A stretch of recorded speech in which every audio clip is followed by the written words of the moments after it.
bati.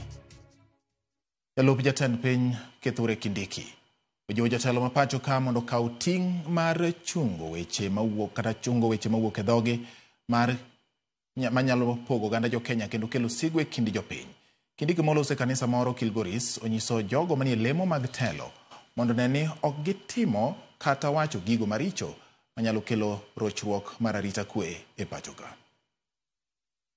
Na wakati kuna tofauti za kimafikira, hizo tofauti tusifanye hiyo tofauti ihatarishe usalama wetu na amani yetu kama taifa.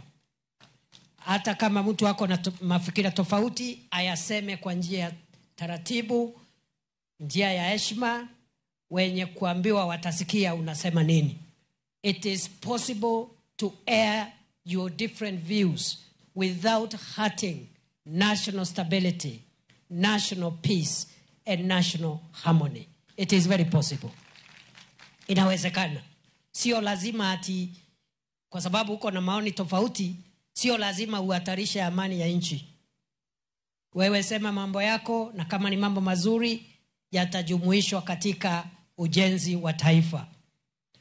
And I want to make it clear that the peace of Kenya, the stability of Kenya, the unity of Kenya takes paramount.